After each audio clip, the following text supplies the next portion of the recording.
very, very much. We do have an extraordinary, distinguished panel of witnesses, and I will introduce them in a moment. Right now, I want to recognize that we have in the room with us today many distinguished guests, including representatives of the Armenian Embassy, leaders of the Armenian Church, of the Armenian American Organization, some of the most effective supporters and people of the Armenian community. As many of these supporters, they're not actually Armenian, but they are very supportive of those goals. They have rallied in the defense of their community, and they're taking responsibility. So I want to again thank you for the work you're doing generally, but also on behalf of the people of Nagorno-Karabakh. As many of you know, as the Soviet Union collapsed and the Armenian and Azerbaijan were among those countries emerging out of it, Armenians and Azerbaijanis fought a war from 1988 to 1994, driven in part by the fact that the boundaries of the new Armenian and Azerbaijani states did not correspond with the ethnic boundaries. At the end of the war, in which atrocities were committed, ethnic Armenians controlled an enclave within Azerbaijan. As we all know, it's known as Nagorno-Karabakh. Nagorno-Karabakh seceded from Azerbaijan, though that was not widely recognized, and the Armenians of Nagorno-Karabakh have defended it ever since, not permitting it to be integrated into Azerbaijan out of concern about what the government of Azerbaijan might do to them and their historical presence in Nagorno-Karabakh. We will hear testimony today on the reasonableness of this concern, and again, we will get insights on what do we do to try to mitigate any current or future bloodshed. Suffice to say is that the government of Azerbaijan does not accept this state of affairs, and I personally have been twice in Baku and have raised it personally with President Aliyev. And, you know, as we all know, ceasefires have been violated, especially most aggressively in 2020. And working together with the government of Turkey, they've attained military dominance over Nagorno-Karabakh. It has also repeatedly broken commitments, that is to say the government of Azerbaijan, to permit access to Nagorno-Karabakh, and for the past 7 years has permitted only basic medical necessities and humanitarian food supplies, with an evident intention to create a humanitarian crisis in Nagorno-Karabakh. The United States has engaged in attempts to find a peaceful solution in this so-called frozen conflict, along with the Russians and the French. But the process appears to be breaking down, and pressure is vastly ramping up on the Armenians to give way to Azerbaijan and its partner, Turkey. How far the United States, Russia, and France will go to pressure Armenians to give way in Nagorno-Karabakh is not clear, but the opaqueness of these discussions is itself a sign of concern. At this point, we don't want, in Nagorno-Karabakh today, we have a vulnerable small population surrounded by vastly larger and more powerful military forces of Azerbaijan backed by Turkey. Since 2020, Azerbaijan has been tightening a noose on Nagorno-Karabakh. Its forces have occupied much of the former territory and even territory of Armenia proper. The government of Azerbaijan has broken agreements, and it has made it much more difficult for people to get food and other goods in and out of Nagorno-Karabakh. So, as our government is leading discussions with Azerbaijan and Armenian leaders, we in the Congress have a responsibility to ask, where is all of this headed? What is the Azeri quality of mind? Above all, as these discussions continue, what would constitute adequate safeguards for the people of Nagorno-Karabakh? What is the administration doing to make sure that the capital is not starved into submission or ethnically cleansed? Our country simply cannot accept a risk of genocide or of ethnic cleansing of Nagorno-Karabakh. That's why when we mean by safeguards for the people there, I hope the administration will recognize that. And again, as Ambassador Brownback has said so well in his written testimony, the Armenians of Nagorno-Karabakh do have a right to survival in their ancestral homeland, quote, the right not to be driven out, starved, or blockaded by the government of Azerbaijan. And as our ambassador also says, the United States has a responsibility to hold the government of Azerbaijan accountable for its actions. We have a capacity to stop this religious cleansing, and we must use it. I'd like to now yield to my good friend and colleague, Co-Chair McGovern.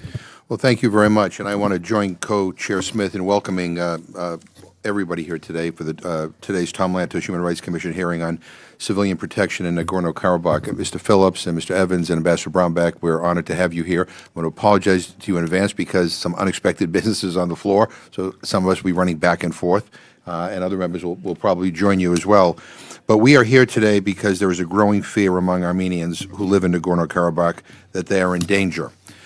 Given the history of the Armenian people, no one should be surprised there is fear. It was only 2 years ago that President Biden officially recognized the Armenian genocide of 1915 to 1917, during which 1.5 million Armenians were deported, massacred, or marched to their deaths in a campaign of extermination by the Ottoman authorities. Those atrocities were committed more than 100 years ago, but for many Armenians it feels like yesterday. That is the context in which recent actions taken by the government of Azerbaijan are being experienced and interpreted. Azerbaijan is not Turkey, but it is a close ally of Turkey, the successor to the Ottoman Empire. People fear the Nagorno-Karabakh conflict, the longest running in post-Soviet Eurasia, could fuel a repeat of the past. It is important to remember how we got here. In 1988, ethnic Armenians living in Nagorno-Karabakh demanded the transfer of what was then the Nagorno-Karabakh Autonomous Oblast from Soviet Azerbaijan to Armenia. As the Soviet Union collapsed, tensions grew into outright war. When fighting ceased in 1994, Nagorno-Karabakh and 7 adjacent districts were wholly or partially controlled by Armenian forces. More than 1 million people had been forced from their homes. Azerbaijanis fled Armenia, Nagorno-Karabakh, and the adjacent territories, while Armenians left homes in Azerbaijan. From 1994 until 2020, intermittent deadly incidents demonstrated the ever-present risk that war would reignite. In April of 2016, 4 days of intense fighting at the line of separation killed hundreds on both sides. Full-fledged war resumed on September 27, 2020. 6 weeks of bloody armed conflict finally ended on November 10th with a Russian-brokered ceasefire. Under the agreement, Azerbaijan fully controls the 7 districts adjacent to Nagorno-Karabakh that Armenian forces had held since the previous war. It also holds a substantial part of Nagorno-Karabakh itself. The rest is patrolled by a Russian peacekeeping force, but still governed by self-proclaimed local authorities. During the 2020 war, some 90,000 residents of Nagorno-Karabakh were forcibly displaced. Today, more than 40,000 are still displaced. Before the 2020 war, the Armenian population of Nagorno-Karabakh was about 147,000. Today, it is estimated to be down to lower than 120,000. Forced displacement can be a tactic used to achieve ethnic cleansing. That's not always the case, but it is sometimes the case. And since the end of the war, a lot has happened. In territories Azerbaijan reclaimed, the government has gradually begun to resettle Azeris who were displaced in the 1990s. Has also taken control of more territory, some in keeping with the ceasefire agreement, some illegally occupied. In September 2022, Azerbaijani forces launched cross-border attacks in which 200 Armenians were killed or went missing, and 80 Azerbaijanis were killed. And then in December 2022, Azerbaijan began asserting control over the Lakhin corridor that connects Nagorno-Karabakh to Armenia. First, a group of activists blocked civilian and commercial traffic on the corridor, leaving thousands of Armenians without access to essential goods, including food and medicines. The Azeri government denied that the activists had its backing, but the International Court of Justice didn't buy that when this February it ordered Azerbaijan to take all measures at its disposal to ensure unimpeded movement of persons, vehicles, and cargo along the Lakhin corridor in both directions. Then in April, Azerbaijan established an official border checkpoint that means local Armenian residents cannot transit to and from Nagorno-Karabakh. The Azerbaijani community wants to talk about Azeri sovereignty, since Nagorno-Karabakh is internationally recognized as part of Azerbaijan. But the bottom line is that the Armenian population in Nagorno-Karabakh understandably feels vulnerable and at risk. So, what do we do about this? What is the pro-human rights response here? It is to ensure further escalation of tensions that could lead to more war and new atrocities. I'm happy to say that many of us in Congress have already been paying attention. I'm proud to be an original co-sponsor of House Resolution 108, a bipartisan resolution introduced by Congressman Frank Pallone and Gus Bilirakis in February, which condemns the blockade and makes recommendations I am sure will be echoed today. They include full enforcement of Section 907 of the Freedom Support Act, and I encourage my colleagues on both sides of the aisle to co-sponsor this resolution. I also think it's important to recognize that the United States government has long supported and facilitated peace talks to resolve the Azerbaijan-Armenia conflict, including through the Minsk Group created in 1992. Multilateral efforts continue, and the Biden administration just hosted both foreign ministers for several days of negotiations last month. Although I might wish for greater transparency about the proposals under discussion, a difficult thing to do during sensitive negotiations, I strongly support these peace efforts because everyone knows a political agreement is the only feasible path forward for this entrenched dispute and the only alternative to more war. I look forward to your recommendations as to how to increase the chances of success.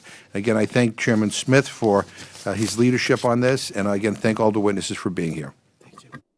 I thank the co-chair, you'll wait till later. I can wait. Okay. I'd like to now introduce our very distinguished panel, beginning first with Ambassador Sam Brownback. What a career Sam Brownback has had.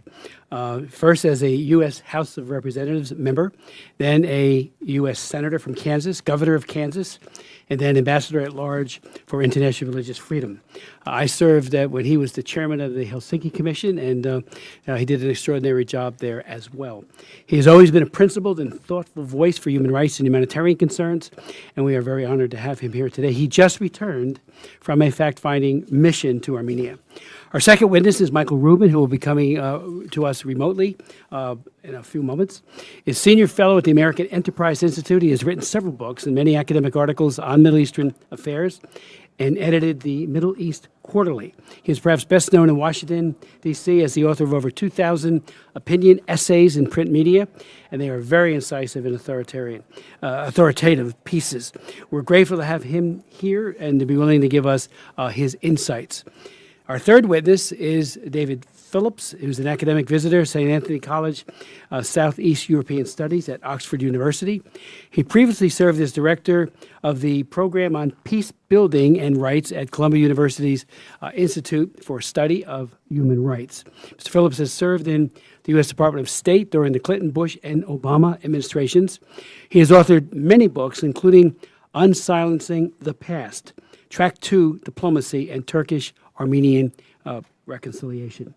Our fourth witness will be John Evans, who served as an American diplomat for over 30 years, including as United States ambassador to Armenia from 2004 to 2006. He's an expert on Armenian affairs as well as the Caucasus regionally.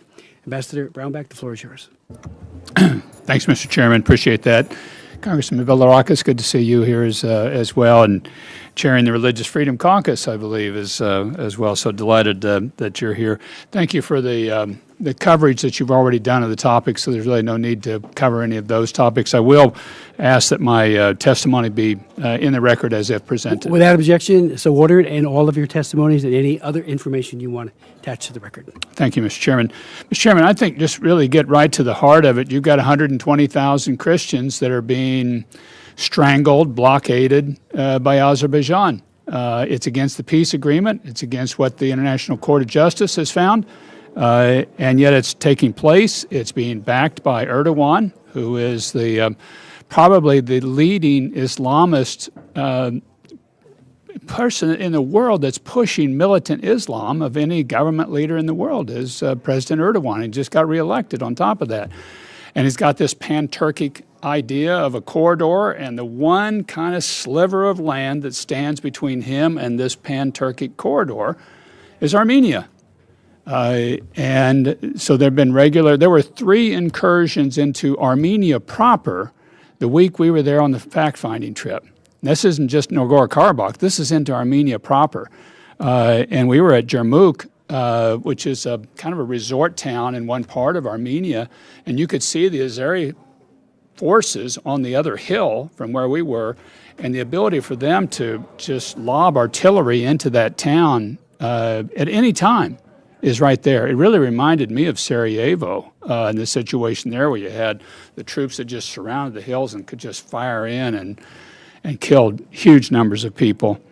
On top of this, people say, well, it's not about religion, and I agree it's not a religious conflict, but religion is there, and it's a key piece of it. It'd be hard to believe that this would happen to Nagorno-Karabakh if it was a Muslim population. It's a Christian population. And that's where, to me, I come in standing up for religious freedom and for religious minorities. I think it's important for us to stand up here. Another key thought on this, Mr. Chairman and Congressman Bilirakis, we have seen historic Christian populations being driven completely out of the Middle East, virtually. There's population left in Egypt, but it's been driven out of virtually everywhere else. This is another historic Christian population that's going to get driven out if we don't take some policy moves. And thankfully, we have some that are available to us. But how many more of these do we have to see? And you can see that that's the play that's taking place in Nagorno-Karabakh, that Azerbaijan's going to squeeze the place, just force the people to leave. You can leave, but you can't return. They'll go to Europe. They'll go to another part of Armenia. They'll come to the United States or Canada. They'll make a nice living. There are a number of diaspora of Armenia around the world now that have done very well, some of them in this room. It's wonderful people. But do we want to see yet another ancient Christian population be driven out of its homeland? Yet another one. And a lot of this is with U.S. weaponry that the Azeris have, or Israeli weaponry that the Azeris have.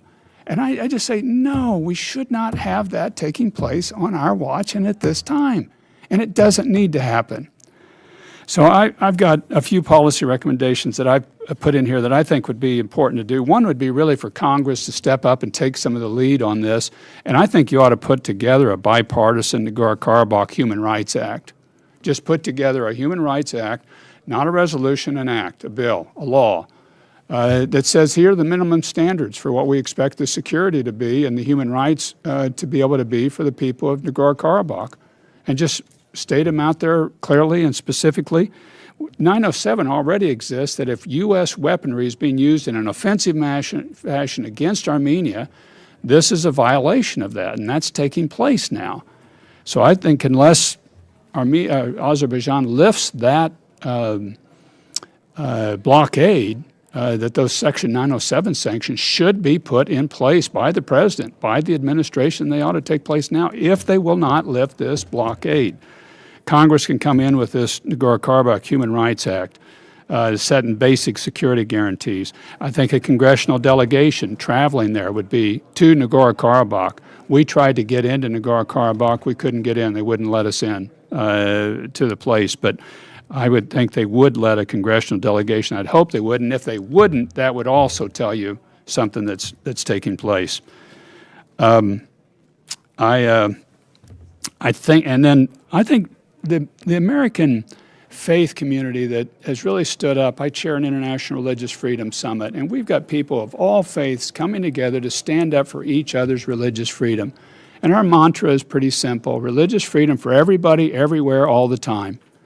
Well, that includes the people in Nagorno-Karabakh, that they should have that religious freedom. They should have that basic human rights standard and dignity to be able to practice their faith, even if it's different from the majority in that region. And that's why I'm here, and part of the reason that I'm standing up for them. And I would hope a broader faith community would stand up to support the people of Armenia and Nagorno-Karabakh as a religious minority in this region.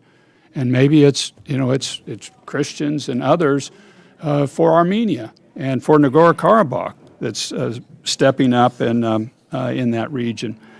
Mr. Chairman, as I left that Yerevan, and you've been there, and you see Mount Ararat just staring over the city, which is such a majestic view from the city and from the airport, it reminds you of the historical significance of Armenia, first Christian nation on earth, before any other nation still is. It's been persecuted by multiple empires over thousands of years. The Persians, the Ottoman, Russians, others, and yet they're still there. They are still there. They're still fighting. And they just inspire you with their tenacity, with their courage, their pluck. Armenia, to me, and I put it in my testimony, is really kind of the Israel of Christendom, where it stood there so long, and we should stand with them, and we should not allow them to be driven out of this ancient homeland with the use particularly of U.S. weaponry doing this. And we should stand up policy-wise here, and we should stand up compassionately. We should have, I would hope, Christian activists and others from across this country and world standing up and sending aid and support to the Armenian people like they did during the genocide that took place in 1915. Mr. Chairman, thank you very much for holding this hearing. I think it's a critical one, and hopefully this will spur some action taking place. Thank you so very much, Mr. Ambassador. You know, your Human Rights Act idea is a great one. I had written a bill that never became law called the Azerbaijan Human Rights Act, and the backlash, uninformed, out of Baku was earth-shattering. As to what my motives were, there was even one Radio Free Europe reporter who, because she investigated, she was a stringer, she was a local person, but did tremendous reporting, she got a over 7-year prison sentence. So we had a hearing on her too, and we had people from Radio Free Europe, the head of it, come and testify. And we kept telling Aliyev, release these prisoners. And you're right about the issue of using American weaponry. Remember, Turkey used American weaponry in Cyprus. And so there's been a very poor track record. Of course, Turkey is not Azerbaijan, but there's a coalition, of course, there. So your idea of the Human Rights Act is a good one. We will follow up on it. I thank you for that idea. Mr. Rubin, the floor is yours. Thank you very much. Chairman Smith. Mr. Rubin, if you could suspend for 1 second. Mr. Evans, Pastor Evans. Mr. Rubin's in Portugal. He's testifying remotely, but he's there. Okay.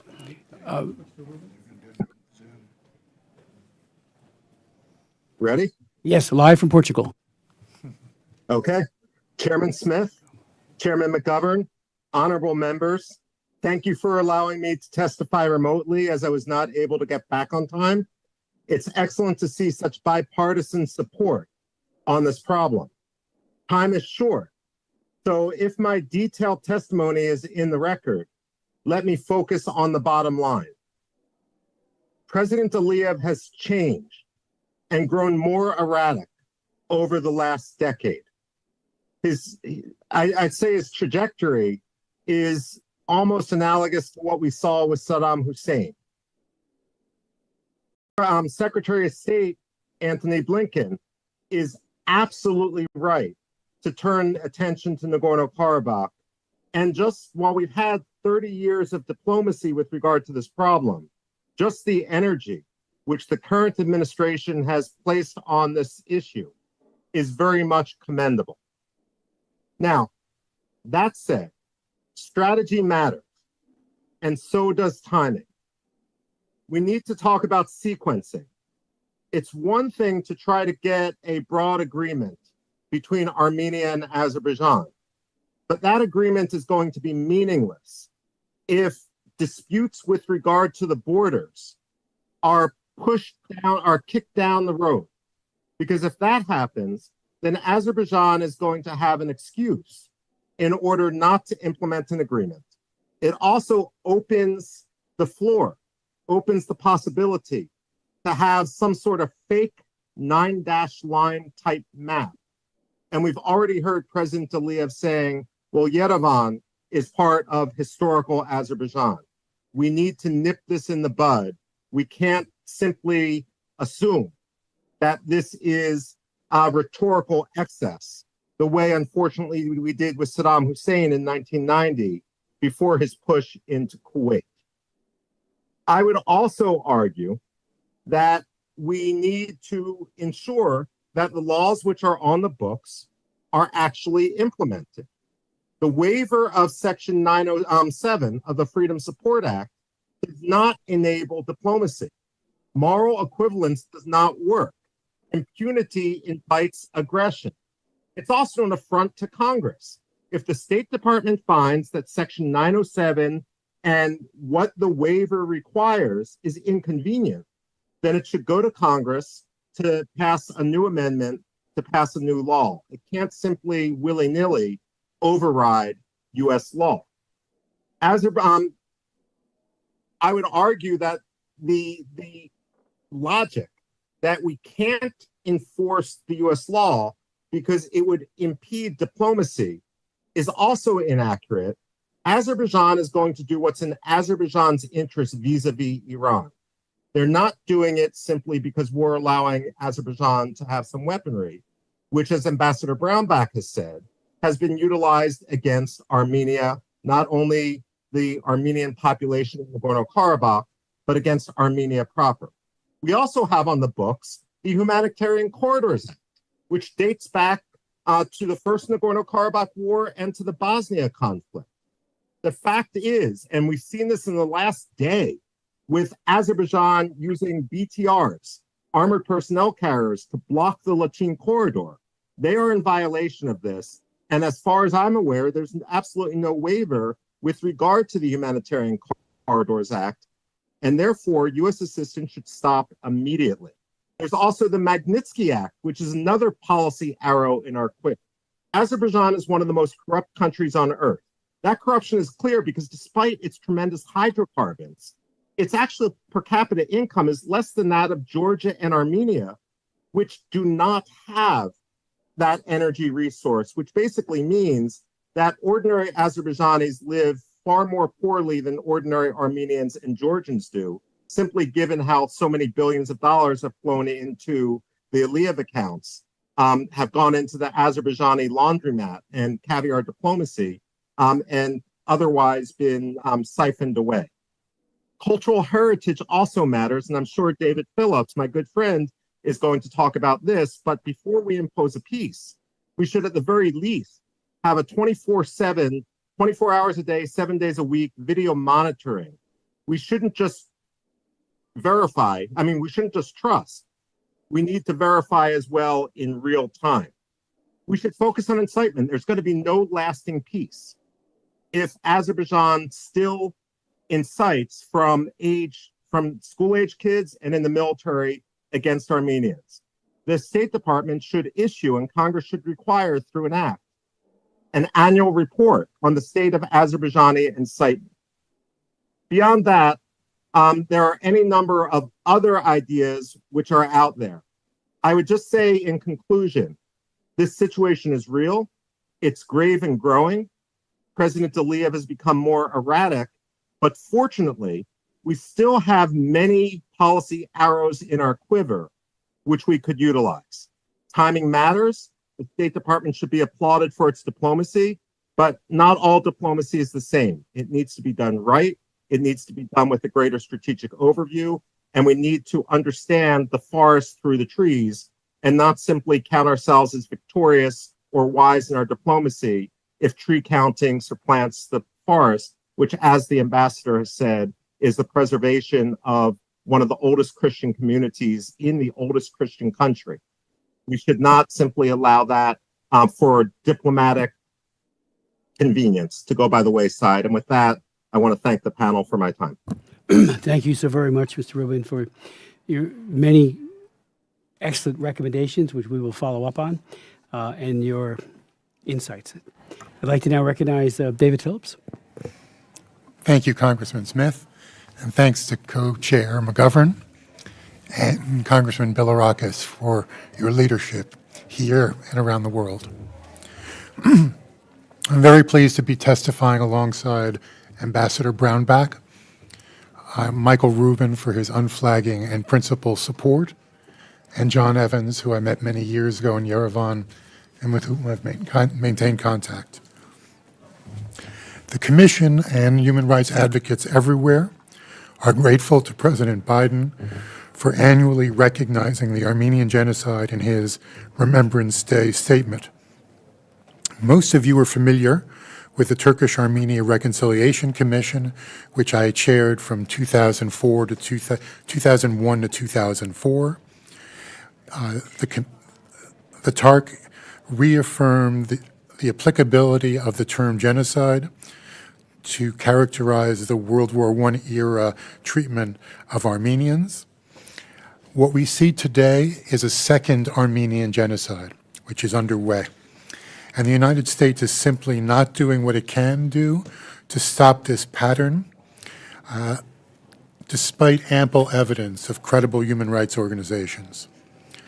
I urge this commission to do more, including visiting ARTSOC, to express solidarity there, and to make clear that American values on human rights and genocide prevention not be traded for hydrocarbons or other concessions to authoritarian leaders. As we've learned painfully in many places, deals with corrupt authoritarians end up harming the U.S., no matter the perceived short-term transactional benefits. I also want to commend the U.S. Commission on International Religious Freedom for exposing the horrible destruction of Armenian Christian churches and monuments reminiscent of the Taliban's conduct. The U.S. has several tools it can use here.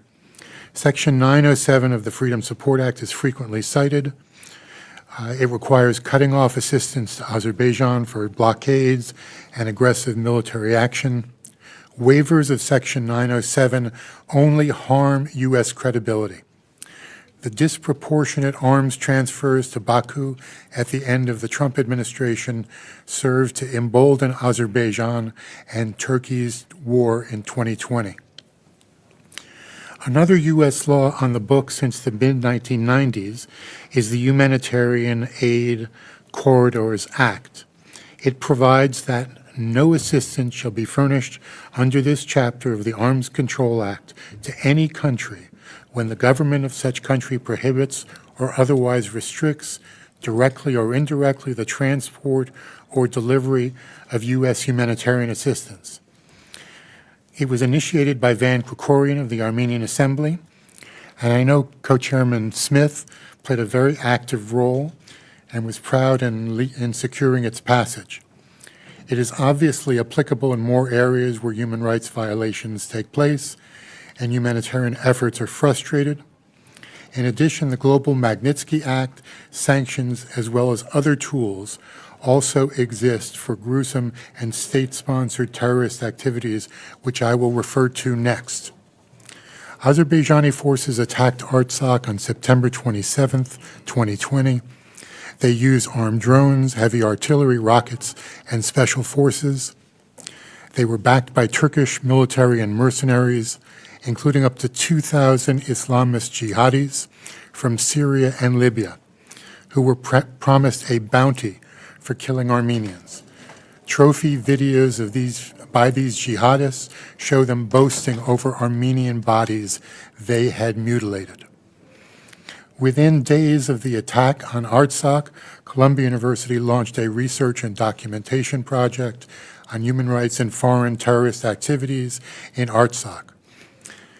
It is cited in pending House and Senate legislation. The project, in cooperation with the Artsakh Human Rights Ombudsman, documents Azerbaijan's systematic effort to drive Armenians from their homeland through killings, ethnic cleansing, and deportations. Specific perpetrators of gruesome atrocities intended to advance Azerbaijan's genocidal intent are identified and documented. The destruction of religious and cultural sites is also documented. Here I would refer you to the Cornell University site, which has used advanced satellite imagery to expose this conduct. The overall goal of Azerbaijan was and remains the cultural erasure of Armenians. In violation of the trilateral ceasefire statement of November 9, 2020, Azerbaijan blocked the Lachin corridor on December 12th. Mr. Rubin referred to a recent photo on the bridge leading to Artsakh, where an APC has been parked and is blocking the passage of civilians, many of whom are seeking medical services. Blocking the corridor has left 120,000 Armenians without life-saving medication and health care. Azerbaijan established checkpoints on the border with Armenia. It cut gas, electricity, water, mobile communications, and it is engaged in well-documented daily attacks. The ultimate aim, and let's be clear, is emptying Artsakh of its native Armenian population by subjecting them to physical and psychological attacks, making their lives unlivable. Last weekend, President Erdogan visited Baku and urged further actions to send Armenians the message that they are unwanted. Erdogan's new government includes a foreign minister who has committed crimes against Armenians. These crimes did not occur in the fog of war. It is a stated policy of Azerbaijan. In 2004, Azerbaijani Defense Minister Safar Abiyev stated, "Within the next 25 years, there will be no state of Armenia in the South Caucasus." In 2005, the mayor of Baku addressed a German delegation. "Our goal is the complete elimination of Armenians. You Nazis already eliminated the Jews in the 1930s and 1940s, right? You should be able to understand us." Ilham Aliyev stated on December 24, 2022, "Work should focus on a single concept and policy, our return. Now the Great Return Program for Karabakh is being implemented. Inshallah, there will come a time when we develop a second Great Return Program to Greater Azerbaijan. We will drive them away like dogs."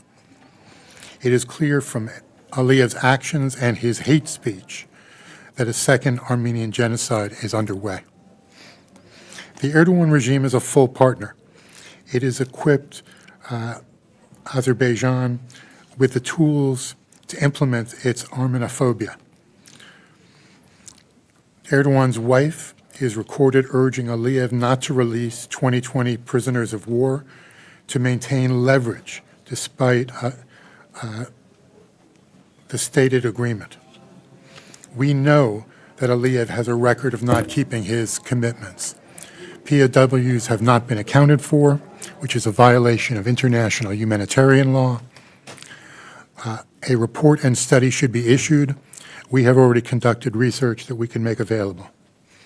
This commission and the administration can do much more. With a national security policy prioritizing democracy, why are the democracies of Armenia and Artsakh being asked to capitulate to the terrorism of Aliyev and Erdogan? In December 2021, the International Court of Justice ordered Azerbaijan to take all necessary measures to prevent and punish acts of vandalism and desecration affecting Armenian cultural heritage. Azerbaijan simply ignored the court's order. In the summer of 2022, the 18th century Armenian Church of St. Sargis was completely razed. Subsequently, ICJ ordered Azerbaijan to respect the November terms and allow free transport of the Lachin corridor. We hope that the documentation project on atrocities in Artsakh will preserve evidence to deter future crimes and hold perpetrators accountable. Those perpetrators include not only Azerbaijan, but also Erdogan and his cohorts in Turkey. Erdogan stated, "Turkey stands with and will continue to stand with friendly and brotherly Azerbaijan with all our means and all our heart." Aliyev and Erdogan are blood brothers who belong in the dock together. My testimony, which is submitted for the record, details more extensively Turkey's involvement in these actions, including Turkey's use of F-16s and its acquisition of weapons from Russia, which should be actionable under CATSA.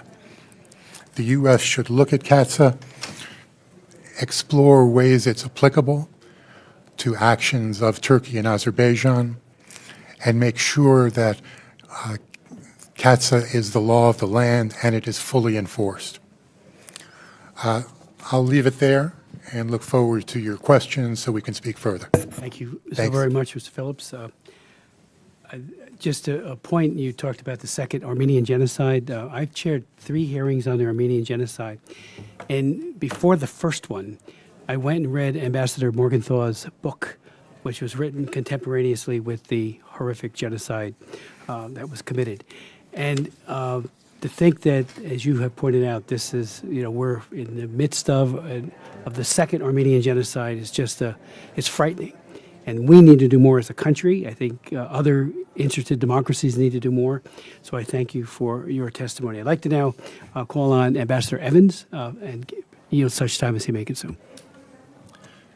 Thank you, Mr. Chairman, members of the Commission. I find myself in the fourth position here, wanting to associate myself with virtually everything that's been said.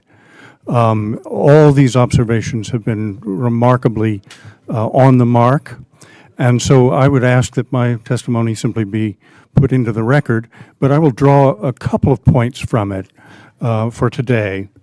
I was in Yerevan in 2004 to 2006. I never dealt directly with the issue of Nagorno-Karabakh. That was being handled by the Minsk group, of course. But nonetheless, I did learn a lot about what was going on. And I learned a fair amount about Armenian history, which, by the way, is quite fascinating once you get into it. I'd just like to make 3 points about the Armenians in Karabakh, or as they call it, Artsakh. One of the earliest histories recounts that after losing an important battle to the Persians, the Armenians, quote, fled into the forests of Artsakh. That's one of the earliest references to Artsakh and to Armenians being there. Second point, a well-known, well-respected German visitor to the Caucasus in the 1840s reported that the Armenians are, quote, most numerous in the province of Karabakh after Armenian proper, end quote. And the third point, we may think poorly of the Bolsheviks, and particularly of Joseph Stalin, and of many of their policies. But it was not for no reason that the Commissariat for Nationalities made Nagorno-Karabakh an autonomous region within Soviet Azerbaijan.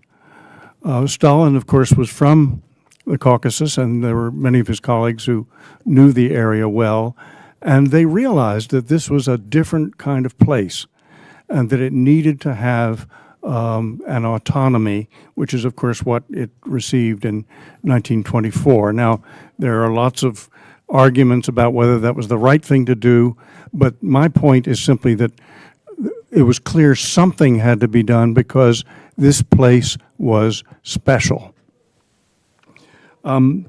So I would maintain that the Armenians are indigenous to Karabakh. Now that claim can be disputed by academic people who draw very careful distinctions, but as was said here earlier, they do have a history in Karabakh. So whether they're completely indigenous or that they just have an important history there, I don't think it makes much difference. And it's not that we should treat indigenous people well and others badly. These people deserve to be treated with respect, whoever they are and whenever they got to Karabakh.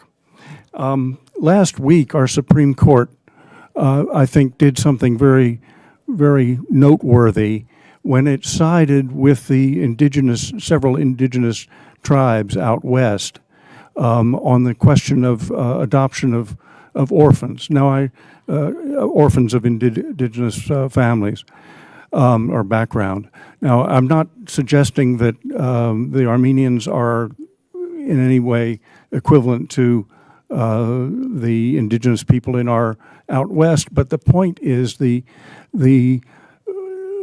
court decided to strengthen the elements of sovereignty that the people out west, the indigenous people, have, and there should be respect for these groups, and I wish Azerbaijan had that same intent or inclination. I'm going to skip over a lot of this here. One of the points, though, that is sometimes disputed is whether there really is a danger of genocide. I would say absolutely there is. It's been stated here today that the second genocide has already begun. That may be questionable, but I think there is a real danger of it, and it's not only in view of the 1915 precedent, but it's also, as David has said, it's in view of the actions, recorded actions and speech of Azerbaijani officials and politicians, and that also includes politicians in Turkey. So this is real. Now, I'm leaving out some more about the failure of the OSCE Minsk group. It still theoretically exists, but I think it has, in some ways, outlived its usefulness. It was one of the few fora in which the United States, Russia, and France continued to cooperate despite the increasing numbers of friction, elements of friction between East and West. But I think at this point that process cannot be counted on, and I would join the chorus in praising the State Department for getting back into it. I do believe the State Department calculated wrongly in the last administration. It devalued the Minsk Group process, and that was one of the things that led to its collapse. Now, I'll come right to the end here. It seems to me that it's true that there needs to be ultimately a peace settlement, and that's for the people of Karabakh and the Azerbaijanis to work out themselves how they're going to manage to be neighbors in the future. That's not our task today. I think our task today is simply to consider how to preserve the lives of the Armenians in Karabakh in the face of a potentially genocidal threat. I certainly agree with the idea that the waiver of Section 907 ought to be rescinded. I think it should have been done at the same time as President Biden recognized the Armenian genocide. I don't know what's going on in diplomatic conversations, but I think it would be well to urge our diplomats to put the brakes on Turkish and Israeli arms sales to Baku. All the other members of the Minsk group, and Turkey is technically a member of that group, but all the others had basically agreed to preserve the military balance in the Caucasus. Now, Russia, of course, played the biggest role as a supplier to both sides. But when Israeli and Turkish high-tech drones and other equipment got in there, not to mention the F-16s, this really upset the situation and has brought us to where we are.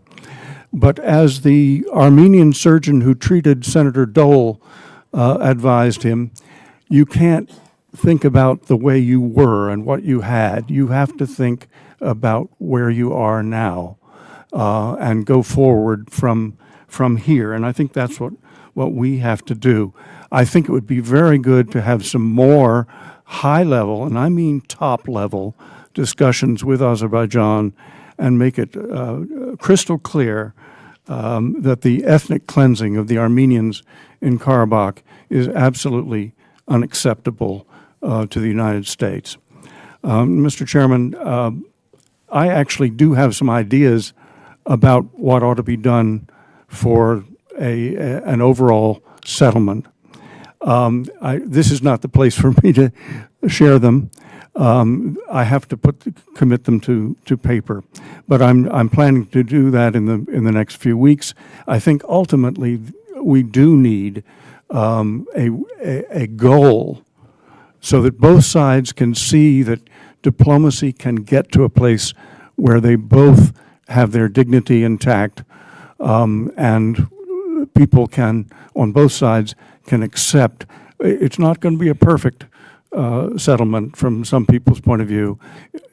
as President Biden said in another context, that's politics. Compromise is of the essence.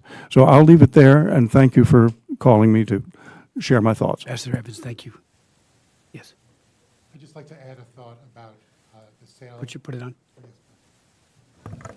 Just want to add a thought about CATSA. U.S. drones, U.S. components in Turkish drones are being transferred to countries that use them in ways which we don't approve of. We should document that. We should use CATSA, which has never really been fully enforced, as a way of enforcing U.S. interests, and make sure that there's documentation and that U.S. munitions going to Turkey don't end up in the wrong hands. Thank you. So many tremendous ideas and insights, and of course, warnings about how this is getting worse. Just a couple of thoughts. Even like the F-16s and the enhancements, I think everybody on this panel here are in agreement that it should not go to Erdogan. But there are other people who see differently, and certainly the administration might push that forward. So we got to continually monitor that. But let me just, especially with his recent win, Erdogan seems to be even more aggressive and more animated in his goals. And I'm wondering if that is, tipping things even further in the negative. Ambassador Brownback, having just returned, what is the level of concern among the people that you met with? Do they feel that America is doing enough or not enough? Is there more that we could be doing? I mean, I'm a great believer of the Magnitsky Act. I was the House sponsor of that bill. We added it to the NDAA, and it is a very good law for picking out individual human rights violators and the like. And it seems to me if we had a list of people that we felt needed to be sanctioned, perhaps you witnesses have some ideas of who should be on that list. As you know, Ambassador Brownback, you were one of the first ones that got into Darfur during that horrific tragedy. I went as well, but you broke ground. You were one of the first, I think, the first senator or House member to be there. And it wasn't until that leader began to realize that he was indicted by the ICC and he had real penalties hanging over his head like the sword of Damocles that any kind of progress began to be made. So individual sanctioning, I think it was said by one of you, enforcing the law impedes diplomacy. Well, that shouldn't be the case. Let's enforce our laws robustly, particularly on the sanctions regime, to make sure that the laws, the diplomacy does work. So like all of you, I'm very concerned. We are all very concerned here on this panel. And so the idea of the Human Rights Act, we'll get working on that right away, because I was kind of shocked how poorly Baku and especially Aliyev responded when they did the Azerbaijani Human Rights Act.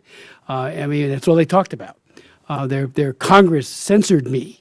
And it was like, okay, just release your prisoners and stop abusing them and torturing them, including the abuse that was heaped upon a journalist for Radio Free Europe. So what else do you think we need to be doing right now? I mean, is the administration doing enough? Are the people saying we've got their backs, they being the people that you met with, Ambassador Brownback? And this, just for the record, this is part one of 2 hearings that we're going to hold. The other, we're going to invite the administration. I probably will do that through my subcommittee. It's called Subcommittee on Human Rights, Democracy, Subcommittee on Human Rights and Global Health and international organizations.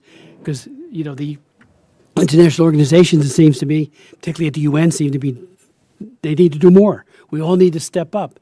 I mean, I remember when the Balkans War was, before they even went into Croatia, I was raising issues. I went over there constantly. I met with Milosevic in Belgrade, and everybody said, oh, there's nothing you can do. And next thing you know, we had hundreds of thousands of people displaced and killed, and rapes was used as a weapon, particularly against the Bosnians. So I raised this, horrible things have already happened, but I think if I'm hearing all of you correctly, we're on the precipice of many more horrible things unless there's a tourniquet put on this immediately. Ambassador.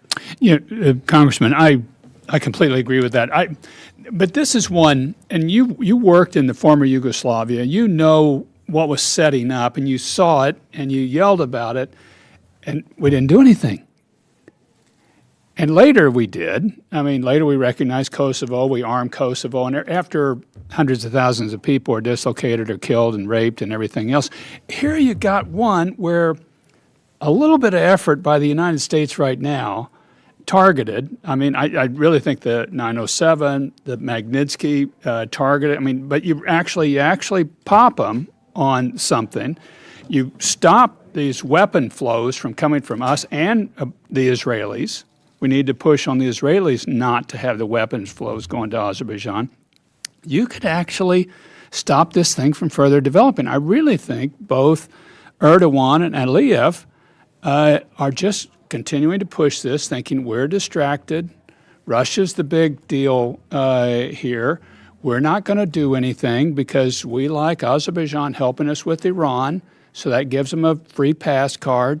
They can just go ahead and do these things. And I think they're just going to keep doing it until we really actually do something here. And we actually, we've listed several details of things that could happen. And I think if you did that, you ask about the people. The people in our delegation that met and talked with some individuals there, the individuals, when they found out we're from the United States, and this is primarily a Christian, Jewish delegation, it was primarily Christian groups, Jewish groups that were there, they were ecstatic we were there. They just happy somebody else cared. They have been so tied in with Russia for so long and so dependent upon Russia to help them. And now the Russians have traded them off, gave them away. They're not guarding the Lachen corridor. They're not keeping it open like they're supposed to, that they could. And so they just feel like they've been traded off by the Russians. But they know the Americans could help them, but they're not there yet. One guy gave us a great example of saying it's like the Armenians clinging to this little life raft. They've been left adrift in the middle of the ocean. They're clinging to this little life raft. And if they swim 100 meters over here, there's a big ocean liner they can get to. But they got to let go of the little Russian life raft to swim over here and to get in with the U.S. and a part of a Western support system. We got to help them. We got to encourage them. We got to tell them we will be there. We are there for you. We'll help you with weapons system to defend yourself, because we did that eventually in the former Yugoslavia. We need to do it now before it gets to be a really wild situation and you get hundreds of thousands of people dislocated. The objective here, I think, is just really clear on Nagorno-Karabakh. It's just to strangle this place and make it unlivable till people just kind of leave and go to Europe, go to the United States, go to Canada, and then it gets populated by Azerbaijan. And it's being artfully done, I think, by the Azeris, because it's just kind of a slow squeeze. So they're letting some humanitarian aid in. They let the gas flow once in a while, and then they shut it off other times. But if you're a young person in Nagorno-Karabakh, Artsakh, you're probably going, do I really need to put up with this? I'm just going to go to Europe, or I've got family members somewhere else. I'll just go. And that's the answer we've let people do for 30 years. And you've seen then the vacancy of these historic Christian populations because we've done it. And we'll take them, but that's not what we should force them to do, particularly with these policy levers we have, but we got to use them now. I think that's the real key of this thing, is that they've got to feel some clear pushback and some line draws. Aliyev does and Erdogan does, or I think they keep pushing.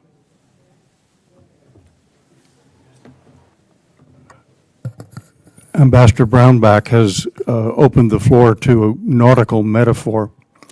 And this morning when I woke up, it occurred to me that what's happening to Artsakh, and I mean this with no disrespect to the people who are on the submersible, but the messages we're getting out of Artsakh are as alarming as the situation of those poor people on that submersible.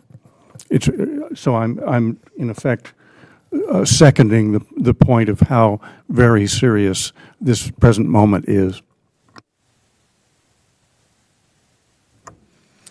In June of 1992, Milosevic telegraphed his war plans for Croatia and Bosnia. So we knew well in advance what was coming. Erdogan himself has talked about revisiting the Treaty of Lausanne and seizing territories in the Eastern Mediterranean in order to capture the gas fields that are there. We should take him at his word. We have advance warning. If he does that, then NATO is called into question. Our ally Greece and Cyprus are at risk, so we should read the writing on the wall and take preventive measures. Thank you so very much. Mr. Rubin, anything you wanted to add? Do you think some of the past models are inadequate, like Kurdistan, in terms of what the international community has followed? Well, what I would argue is that the United States has much more flexibility than perhaps our diplomats realize. So, for example, there is an assumption which we often hear repeated by U.S. diplomats, by Azeri diplomats, and by those who want to carry water for Azerbaijan, which is Nagorno-Karabakh is under the sovereignty of Azerbaijan. If we actually look at the diplomatic record, there is more flexibility there. The idea was that the borders would be addressed peacefully, and therefore final sovereignty couldn't be determined until that happened. That's why we have more flexibility in what models we might propose to Azerbaijan. So, for example, on one end of the spectrum is the Kosovo model, which has extreme parallels to what we see with regard to Nagorno-Karabakh today. There's also the UN Trust Territory model. If we look at the Federated States of Micronesia, if we look at Palau, if we look at various countries in Africa, this is a model which the United Nations has used. And actually, it was a model that almost came into play with regard to Armenia, dating back to the League of Nations, when unfortunately the US Senate failed to ratify a specific proposal to make the US the trustee for Armenia. The entire history of the Cold War and the area of the South Caucasus would have gone differently had it not been for a few votes back in 1920 or so. Iraqi Kurdistan is also a model that could come into play, where basically Iraqi Kurds have basic autonomies, basic protections written into the Iraqi constitution. All I can say right now is, as was said by, I believe, Ambassador Evans, it's unconscionable to take a democracy like Artsakh and subordinate it to a country that, according to Freedom House, is not only not free, but is actually less democratic than Burma and Russia. And so what we need to do is take a step back and recognize the symbolism of what we are doing. We shouldn't try to rush diplomacy, rush a solution to the US political calendar, but rather we should look at what the best possible outcome would be for US national security, as well as for the people of Nagorno-Karabakh. The last point I would make very briefly is we heard the nautical metaphor. What comes to mind as a historian is what we saw in 1973 in Egypt. While some people are willing to say, you know, Armenia has traditionally had a relationship with Russia, therefore we need to embrace Azerbaijan. Back in 1973, rather than dismissing Anwar Sadat as a Soviet proxy, more agile diplomacy, which started during the Nixon and Ford administration and continued in the Carter administration, decided that Egypt could be flipped. And that's what enabled the Camp David Accords and the first major peace treaty allowing for Arab-Israeli peace. We need to take some lessons from the past, lessons from other parts of the world, rather than try to rush through diplomacy in the final years of the Biden administration's first term or the Biden administration period. Thank you. Thank you so very much. Without objection, Gus Bilirakis will assume the chair, member of the executive committee. I have to, like my good friend McGovern, Jim McGovern, have to go and give a speech, and I apologize for that. But we will follow up on this Human Rights Act, which you have recommended, Ambassador Brownback. And without objection, I'm happy to invite Frank Pallone, my friend and colleague from my state of New Jersey, to join the panel and ask such questions as he would like and make such statements. Thank you, Frank. Thank you. Thank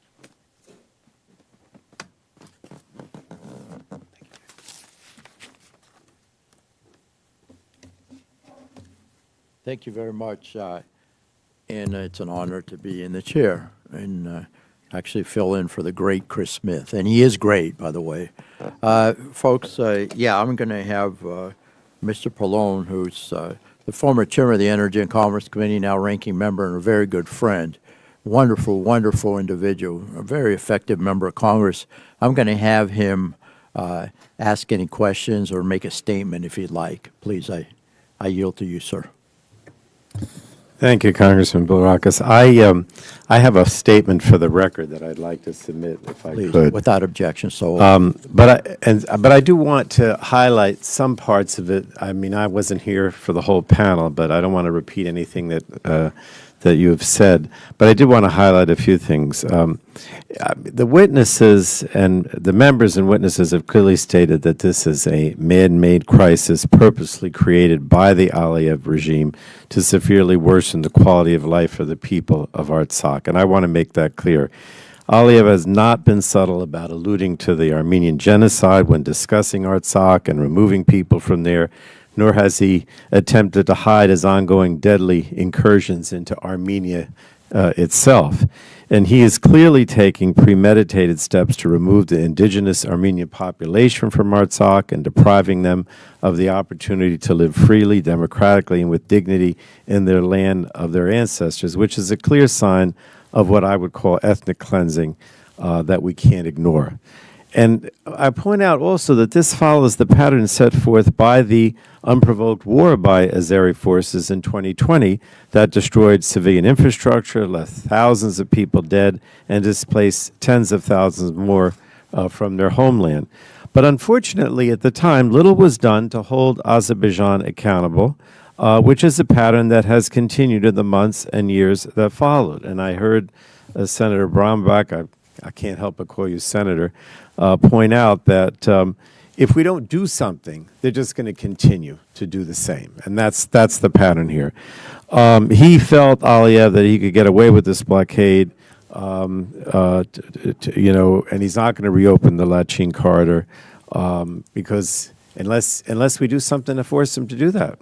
Now, you know, I'm not going to get into the documented evidence that of the tragic effect of this blockade on innocent civilians. I mean, and the fact that it continues. But I think that, again, the many statements of disappointment and concern by international leaders has not halted Aliyev's deadly campaign or his continued sable rattling. I mean, it's what's I think particularly is unfortunate is that he's actually sending his own minister and talking about having some kind of settlement over the the demarcation between Armenia and Azerbaijan, but continues this deadly campaign as he continues to meet. Even my understanding is the two countries are going to be meeting here in the United States in the next few weeks to talk about settling the territorial disputes between Armenia and Azerbaijan. But at the same time, he continues to force this blockade and displace or attempt to displace more people in Artsakh. So I think that the only thing that has to be done here is that the United States has to leverage every diplomatic tool at its disposal, including sanctions, to finally bring some pressure on Aliyev to stop, to continue this blockade in Lachin.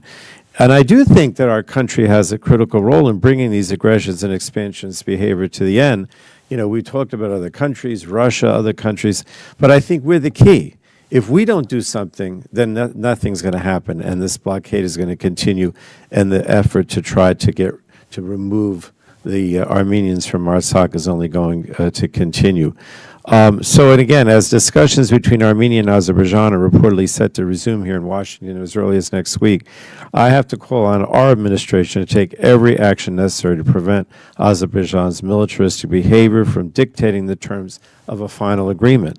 That's the other thing. In other words, if we do have a final agreement between the two countries, between Armenia and Azerbaijan, I think what he's trying to do here is to make the displacement and the elimination of Artsakh as a fait accompli, and so it's become a diplomatic leverage point, if you will, in those negotiations, which is why we continue to see the blockade. So I just want to say, on behalf of the and here, my colleague, Mr. Bilirakis, I was the founder and continue to be the co-chair of the Congressional Caucus in Armenia. I want to thank everyone. Mr. Bilirakis is also one of our co-chairs. I appreciate what the Tom Lantos Human Rights Commission is doing here. I think this is very important. And we in the Armenia Caucus, which is bipartisan, stand ready to do whatever we can with the information and the suggestions that are being made by the commission. So thank you again. I yield back. Thank you. I appreciate it. I thank the ranking member, and I appreciate you allowing me to work with you side by side on these issues affecting the Eastern Mediterranean and, of course, the Caucasus. Greece, Cyprus, of course, and Armenia, very dear to our hearts. And I appreciate seeing not my fellow cousins, because I'm a Greek American, in this room. There's not even a seat that's vacant, standing room only, and it really makes a difference when you come up to Washington, D.C. And to have the panel, these distinguished presenters, and I am a little partial to Ambassador Brownback. He did an outstanding job and excellent presentation, sir. Of course, I couldn't have said it myself. I'd like to see you as the next Secretary of State in the next administration, because I know things will get done. The right thing will happen. The F-16s, folks. I mean, that's another example, and thank you, sir, for bringing that up. We shouldn't be selling F-16s to Turkey. There's so many reasons why not, and yet we're on the verge of doing that. Now, I really implore you to contact the leaders in the Foreign Affairs Committee, even the Armed Services Committee, both in the House and in the Senate. You have a friend in Menendez, there's no question. He's married to an Armenian woman, I understand. But the others are kind of on the fence. And you can make a difference. And it has to be approved by Congress. So I just don't get it, Ambassador. I don't get it. I don't get it. What is in it for us, the United States of America, first of all, but our allies in that particular region? We've got to prevent that from happening. Again, take Erdogan, just like the gentleman said here, Mr. Phillips, take Erdogan for his word. Take Erdogan for his word. The rhetoric that's coming out of Turkey is unacceptable as far as I'm concerned as a United States citizen. So I do have some remarks, if that's okay with y'all. I have some prepared remarks. For over a half a year, Azerbaijan has enforced an extended blockade of the Lakish corridor. I'm sorry if I mispronounced that. In violation of the 2020 ceasefire, I never had a problem with it until now.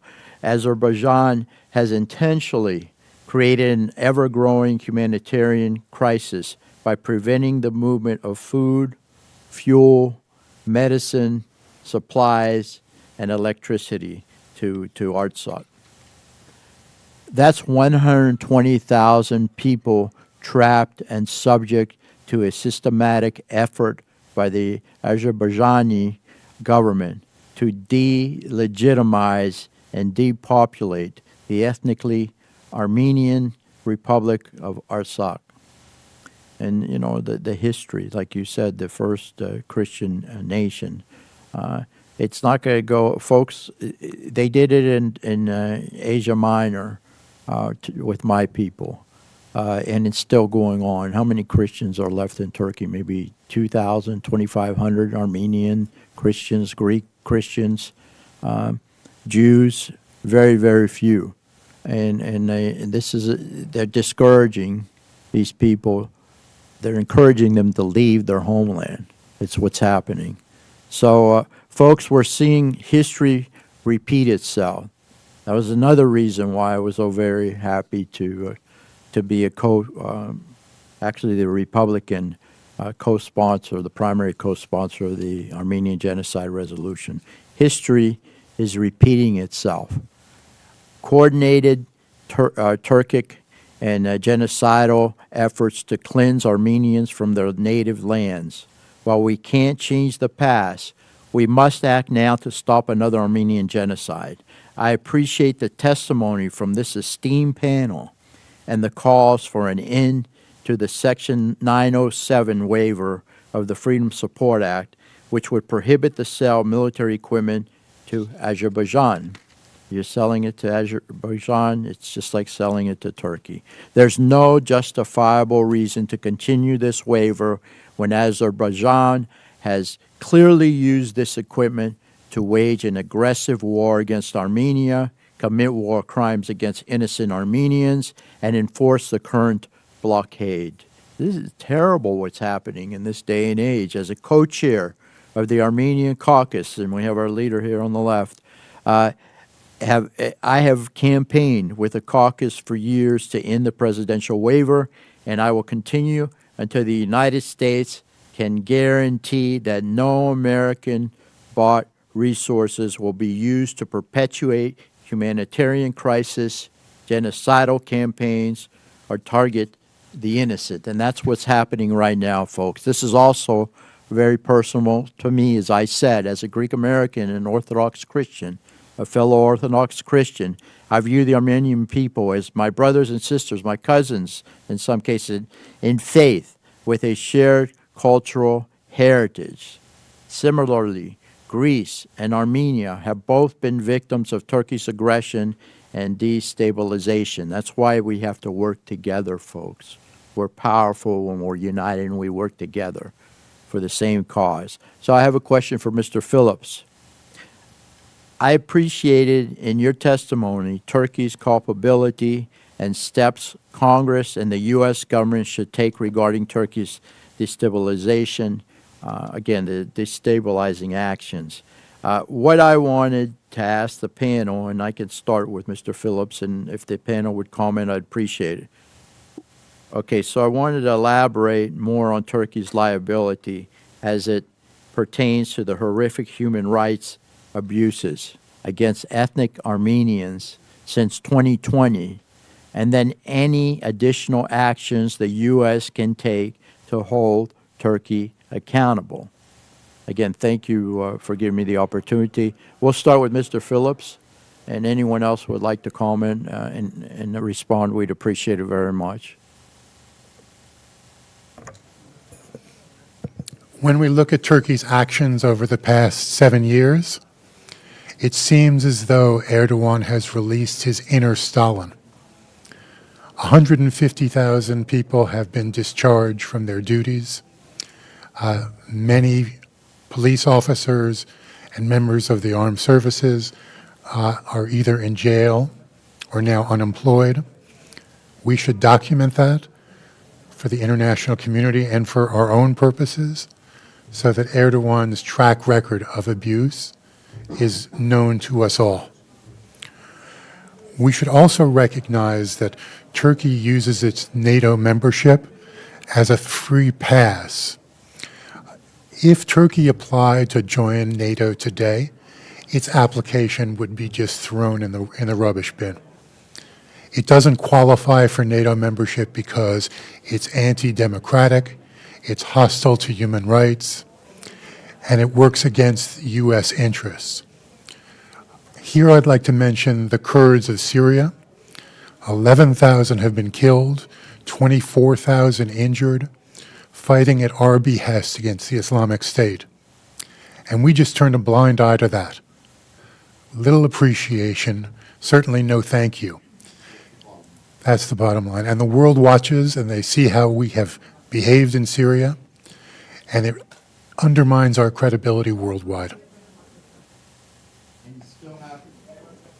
What about Cyprus being occupied for all these years? The northern part of Cyprus, the occupied territories, is another NATO nation. It's illegal, and we turn a blind eye to it. Thank you, sir. Yes, please. If you'd like to comment, please. I would simply associate myself with David's remarks. I think it is very difficult right now to bring attention to this problem in the South Caucasus, precisely on account of the war in Ukraine and the fact that everything is being brought into play against Russia. And that's making it difficult, I'm sure, for the State Department and the administration. Let's hope that situation can be brought to a peaceful close soon. Thank you. Congressman, I was involved when Andrew Brunson had been taken as really a political prisoner by Turkey. They wanted Gulen sent back to Turkey from the United States, who is in sanctuary in the United States. And Turkey just they'd listen to us, wouldn't do anything. It wasn't until the president threatened to put sanctions on steel tariffs and does this, and Andrew Brunson becomes the most expensive political prisoner in the world, that he gets free. Exactly. So I think, this is what they understand is something that actually pops them.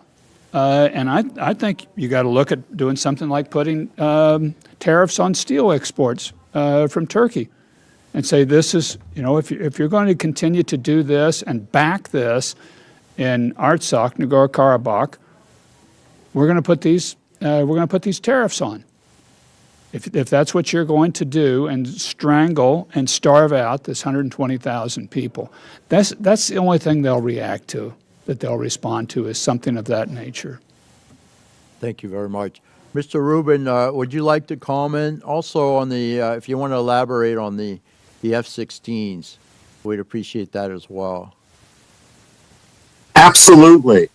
First of all, it's important to recognize that the 2020 Nagorno-Karabakh war was an inspiration for Russia's renewed invasion of Ukraine. The fact that Aliyev was able to get away with force and changing borders in that way is something which Putin certainly observed. And how it relates both to Turkey and to the peace in the South Caucasus, it's important to calibrate U.S. policy to reality rather than wishful thinking. It's important to calibrate U.S. policy to the present rather than the record of the past. The fact is that while Azerbaijan might be important for Ukraine, Azerbaijan, like Turkey, is playing both sides of the issue. It's become one of the biggest sanctions busting tools which Russia has. When it comes to the F-16s, and Turkey is a NATO ally, let's not forget that under 20 years of Erdoganism, more than 30 million Turkish school children have been indoctrinated from kindergarten through 12th grade. Let's not forget that the entirety of the Turkish military has been remade in Erdogan's image. Now, Turkey often says, and the State Department will repeat, that Turkey is has the second largest number of men under arms in NATO, and therefore making Turkey happy and the F-16s to Turkey are just too important to walk away from. It's always a horrible thing to try to make democracies pay concessions to appease dictators. But the fact that Turkey has the second most men under arms in NATO, is irrelevant. Because it doesn't matter how many troops you have under arms. What matters is how many of those the government is willing to use in the service of NATO. And when it comes to Turkey, they're simply not on the same page anymore.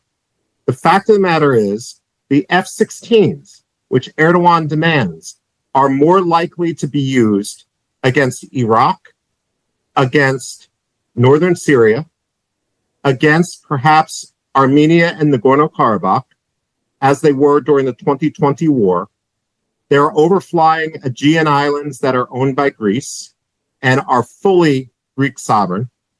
The fact of the matter is, it's a far greater threat to stability in the region to give F-16s to Turkey now, because they could be utilized in an intra-NATO war with Greece, than any advantage they would have in terms of unity vis-a-vis Russia. If Turkey wanted to show its unity vis-a-vis Russia, it would lift its hold on Swedish NATO membership. Again, and just in conclusion, we've got to calibrate our diplomatic and our military strategy to reality rather than wishful thinking. Unfortunately, this is not yet the case. Couldn't agree more. You said it all right there. Folks, I have a couple more questions, and I know that the chairman will be back if he possibly can. So the one question is for the panel, for Mr. Rubin, Mr. Phillips, and Mr. Evans, actually. And if the ambassador wants to chime in, he's certainly welcome. It is important, a matter of life and death for Armenians, that we come to an accurate judgment about Azerbaijani intentions. What evidence in words and deeds? Why does the administration not give these disturbing signs adequate weights? And I know you kind of discussed this, but please elaborate if you wish. We'll start with Mr. Rubin. Thank you very much. What I would say is that, Ilham, we need to recognize that the root of the dispute at this point in time is not simply a result of grievance over a land dispute with regard to Nagorno-Karabakh. It's an ideological dispute. It's the irredentism which Ilham Aliyev is now embracing, in which he not only will say that all of Nagorno-Karabakh should be under Azerbaijani sovereignty, no questions asked. But he will also say, and I know, for example, the Armenian Association of America and other groups have created lists of these examples, that Yerevan is historically Azerbaijani. That's like Turkey now saying Athens is historically Turkish. No one is anti-Turkish in this room or in the US government. No one is anti-Turkish necessarily in the region. What everyone wants is the same goal: a Turkey willing to live at peace with itself within its borders. And the same thing is true with regard to Azerbaijan. We need to nip Ilham Aliyev's irredentism in the bud. Any sort of wobbliness is simply encouraging greater instability down the line. We don't want to sacrifice long-term stability. We don't want to have long-term instability for the convenience of a short-term promise of peace in our time. Very good.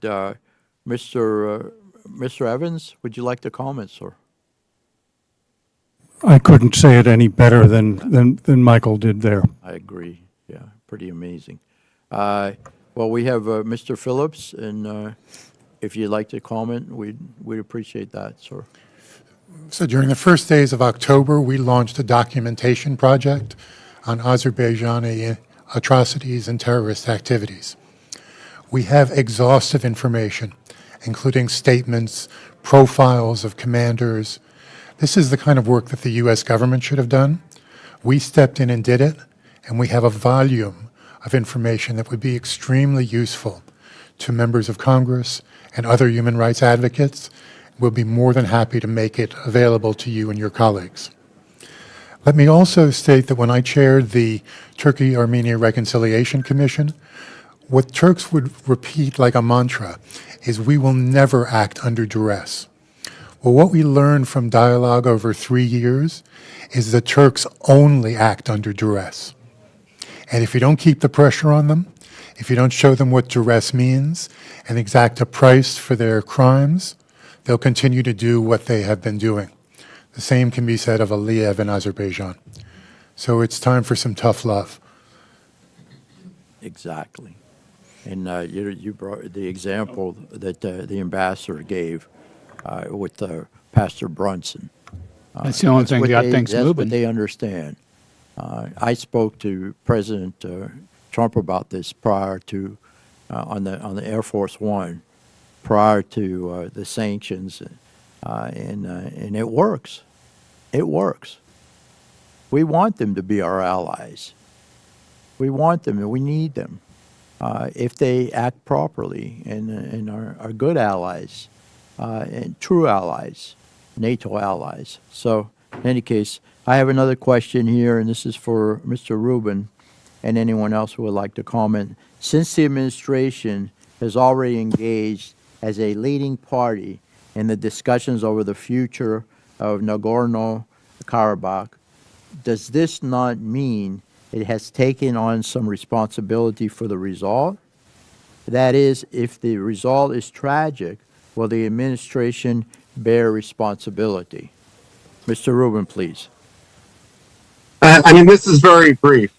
Certainly, all U.S. diplomacy should occur through the filter of responsibility. We don't want to be party to an irresponsible agreement. We don't want to be party to an agreement of convenience that might look good on paper, but doesn't have a chance to actually bring peace to the region. I think we just need to see the biggest picture here, which is if after Armenia, I mean, what Russia is doing right now, considering that Russia is one of our top adversaries, is symbolically showing that if you choose democracy, as Azerbaijan flirted with in the 1990s, as Georgia embraced in 2008, and as Armenia embraced in 2018, that if you choose democracy, fine, but you're going to lose a third of your territory. We don't want to assist Russia in sending the signal to the peoples of the region, which is why it's essential that we begin to reward democracy. We begin to reward countries, recognized or not, that are doing the right thing, rather than acting in the service of dictatorships, which again, according to Freedom House, have even less freedom than Russia today. Thank you. Thank you, sir. Anyone else want to comment on that? Mr. Chairman, could, Yes. well, I was just going to say, this point really bears working on. My first bill that I put forward was working in Central Asia primarily. And what you would see taking place is as these places would kind of flirt with democracy and open societies, which is what we want, that's what we support, we think people thrive the most in that type of setting, the Russians would initially at that time just kind of do everything they could to be subversive of that, and now it's not even in a subversive fashion, it's just overt, that they want to quash any sort of democratic tendencies. Well, that's what you're seeing now take place in Armenia, is that you've got some open society movements taking place, and what did the Russians do? They pull back. The Lachin corridor gets shut down, and so that, to me, says we've got to step in more aggressively than when the Russians are trying to quash a nascent democratic movement. and that we bear more responsibility because they're used to our response being, well, okay, they tried and it didn't quite make it, and we'll just go on some other place in the world and try to do good. No, that just sends the wrong signal. That means we need to step up more and try to help with those tendencies, and whether it's working with people and building their economy, whether it's helping them with military systems in Armenia. I think these are things that we ought to open up to in the thrust of a broader discussion about supporting democracy in face of a Russian aggressive response against it. Very good. Thank you very much, Ambassador. Anyone else want to comment? Yes, sir. please. Yes, sir. So there is a doctrine that was adopted by a majority of countries in the UN General Assembly called the responsibility to protect. That gives cover to the United States and anyone else who wants to intervene to save innocence. We should look at the responsibility to protect. It's known by R2P. We should exert it as a way of saving people from aggression. There is a body of international law that exists. It just hasn't been used. We have to demonstrate that we're capable of giving it life and enforcing it and bringing to bear the full power and values of the United States in service of humanitarian action. Excellent. That leads to my next question. Has Azerbaijan treated Armenian cultural and heritage in Azerbaijan and territories occupied? What do you think would happen to centuries of Armenian cultural and religious heritage if the Armenians of Nagorno-Karabakh are forced to evacuate? I know what's happened in the northern part of Cyprus, the occupied territory, and in Turkey as well. But I want to give the priests and the clergy so much credit, because you said that these customs and traditions, and of course, the state has survived all these centuries, and I believe it's because of the influence of the clergy, and we appreciate you so very much. Thank you for being here too. It really means a lot, and you have so much influence in our communities, and I appreciate you stepping into the arena and not going back, because I know you care so very much, and this is very important. It's vital. So if someone can answer that question with regard to the cultural and religious artifacts, what do you think might happen? What's going on now? Simply put, they would be destroyed. Armenian culture would be whitewashed. Armenian churches would be turned into mosques, as we've seen in Turkey. So we have to recognize that there's a very high price to pay for neglect, which is not only the disappearance of Armenian culture, but the values of tolerance and compassion that define Christianity and the Western world. It's important to be counted here in service of humankind. Preserving Armenian culture in Turkey and in Azerbaijan is critical to future progress. Yeah, you know, these people, folks, again, it was said very well, and I can't add much more, but they want to be in their homeland. Of course, I guess the ambassador brought it up. Yeah, you have a nice life here in the United States, the greatest nation on the face of the earth, there's no question. You can practice your religion, your culture, your traditions, all your values, but these people want to be in their homeland under the right conditions. So, I mean, I see it everywhere I go.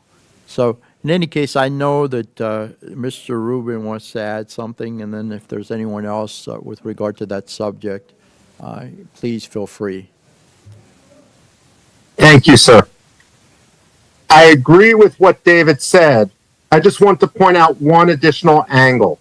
My fellow co-panelists have mentioned at various times the Israel's actions and how they've contributed to the current difficulties in terms of provisions of military technology to Azerbaijan.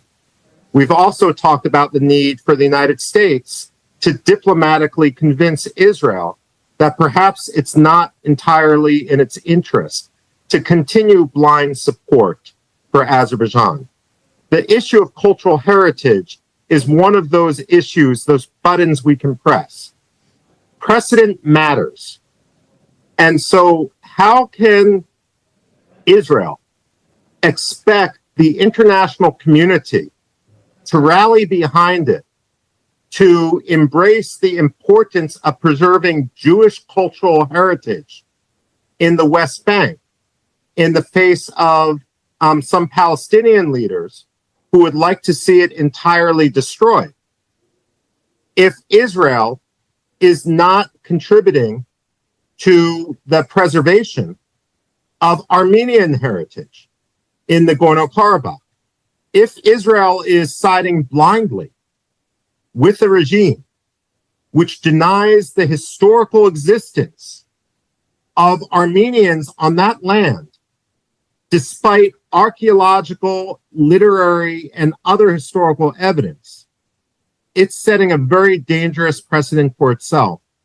And when it comes to precedents, it's not just in terms of Israel and the protection of its own cultural heritage, of Jewish cultural heritage, but also with regard to the precedent of the need for defensible borders.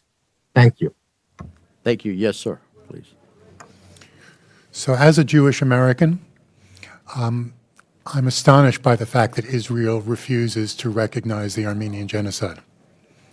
That should change. That must change. If Israel is going to be a force for good in the world, it needs to be counted with the victims. To do otherwise is a betrayal of its own history. Mr. Chairman, Yes. I would just point out that I think it's about 2020, that the Hagia Sophia in Turkey, at one point in time, the greatest church in Christendom, and an amazing building, absolutely amazing. You've probably been there. Yeah. I'm just stunned by it. President Erdogan changes into a mosque. What do you think will happen to the cultural sites within Armenia where that's your precedent, and that's the sort of bold step that had global implications that he's willing to take? Yeah. What do you think Azerbaijan, with Turkey's backing, is going to be willing to do in Armenia, where you're trying to create a pan-Turkic area?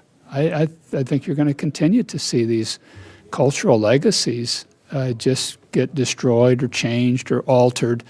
And this isn't good for anybody. This isn't good for Turkey or Azerbaijan either. Right. I mean, people should recognize the cultural legacy and heritage that's here and honor it, and be willing to live there side by side with it in peace. That's the way forward for us as a world. Otherwise, what you're caught in is what we're getting caught in here, which is this clash of civilizations that Huntington wrote about, and that's what you're seeing taking place here. It's just not the route forward, and we've got to stand up and protect these sites so you don't get caught in a vicious cycle of these continued pushing and destruction back and forth of civilizations. To your point, thank you, sir. To your point, sir, I believe you're the one that said it. Erdogan said that he was going to do this, and nobody believed him. He was going to turn Hagia Sophia into a mosque. No one believed him. And guess what happened? It happened in 2020. I was there in 2019. And so take him for what he says. Take his word for it. Again, no consequences whatsoever. No consequences whatsoever. Well, anyway, thank you very much. Does anyone else want to add to what was just said with regard to this subject? Well, I appreciate y'all very much. I guess Mr. Smith is not able to come back, Chairman Smith. So I think we've had a good discussion, and I appreciate the panel so very much. And thank all of you for being here. God bless you. And thank the priests because they're sticking their neck out for their homeland and their faith and their traditions, and we love you. Thank you so much. God bless, and this hearing is adjourned.